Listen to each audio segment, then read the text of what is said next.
Bon, c'est une promesse. Pourquoi devait-il apparaître en ces derniers jours?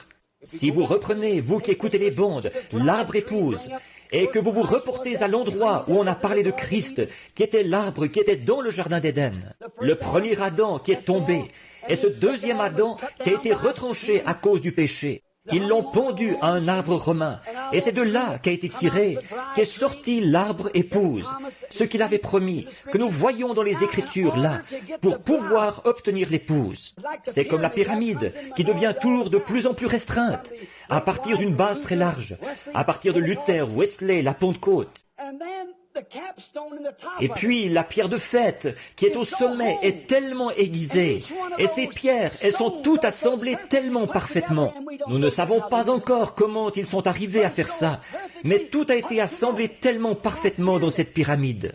Ce n'est pas un enseignement sur la pyramide que nous faisons là, nous faisons seulement. Enoch et les autres l'ont construite il y a des années, et elle est là comme symbole, exactement comme le soleil se lève et se couche, exactement comme l'arbre laisse tomber sa feuille, et elle revient ensuite, comme le poisson et les bêtes, et tout le reste, c'en est un symbole. La pyramide est là comme symbole. Allez dans la chambre du prophète et observez bien les 7 marches. Où le garde relevait-il le défi de faire entrer dans la présence du roi celui qui arrivait? En haut des marches, c'était à la 7e marche, ce qui montre que nous devons en venir de nouveau au même esprit qui était sur Jean. C'est lui qui a présenté le Messie. Il était plus grand que tous les prophètes, c'est lui qui l'a présenté. Et nous devons en arriver là de nouveau à quelque chose qui va présenter le Messie. Et comment le Messie, les gens qui croient en lui sauront-ils, à moins d'être constamment dans la parole pour savoir ce qu'il est? Daniel a dit, les sages sauront, mais les insensés et ceux qui sont dépourvus de sagesse ne sauront pas. Ils connaîtront leur Dieu. Donc il paraîtra dans les derniers jours, et c'est pour ramener les gens à la parole, pour que l'épouse connaisse son mari, connaisse son compagnon, la parole révélée. Voilà pourquoi ceci doit arriver. On n'a pas eu cela avec les réformateurs, on n'a pas eu cela avec Luther, Wesley et les pentecôtistes et les autres. L'Écriture le dit. Mais cela va venir, c'est sa promesse pour cet âge-ci. Nous vivons à l'âge qui verra sa venue. L'épouse doit être identifiée en lui.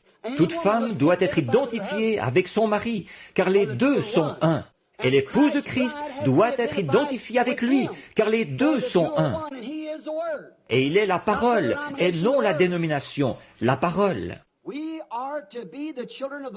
Nous devons être les enfants de la lumière. Et la lumière, c'est la parole qui se fait lumière pour cet âge. Comment connaître la lumière, à moins qu'elle ne vienne de la parole? Bien, la parole faite chair est la lumière de l'âge. Quand vous la voyez, c'est la Bible qui le dit. Ces gens qui regardaient Jésus là et qui disaient, « Eh bien, cet homme, qui est-il? Mais il est né là-bas, c'est un enfant illégitime. Voyons, son père et sa mère sont ceci, cela et autre chose, et tout ça. Mais ils ne l'ont pas reconnu.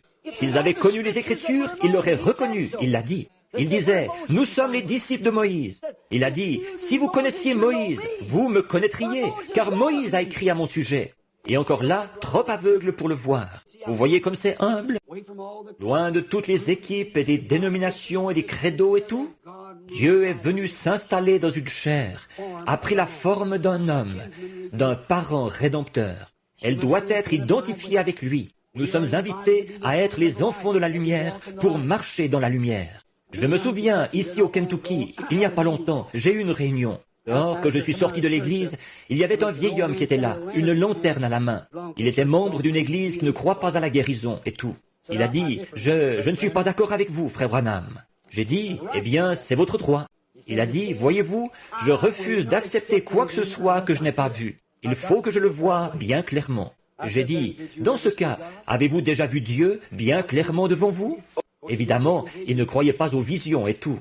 Il a dit non. Eh bien, j'ai dit, dans ce cas, vous n'êtes pas un croyant, monsieur. Je ne pourrai pas vous parler. Voyez? Nous voyons ce que Dieu promet et nous nous y tenons. Il a dit, comment en arrivez-vous à ce raisonnement-là? Il a dit, venez avec moi à la maison ce soir et nous parlerons. J'ai dit, je ne peux pas, j'aimerais bien. Où habitez-vous? Il a dit, il faut aller de l'autre côté de cette montagne ici. J'ai dit, comment ferez-vous pour vous y rendre? Vous ne voyez pas votre maison? Ah, oui, oui. Il a dit, eh bien, il y a un sentier qui mène de l'autre côté de la colline. J'ai dit, vous ne voyez pas le sentier? Il a dit, eh bien, j'ai une lanterne. J'ai dit, la lanterne ne va pas éclairer la maison directement. Oh non. Mais le sentier mènera à la maison.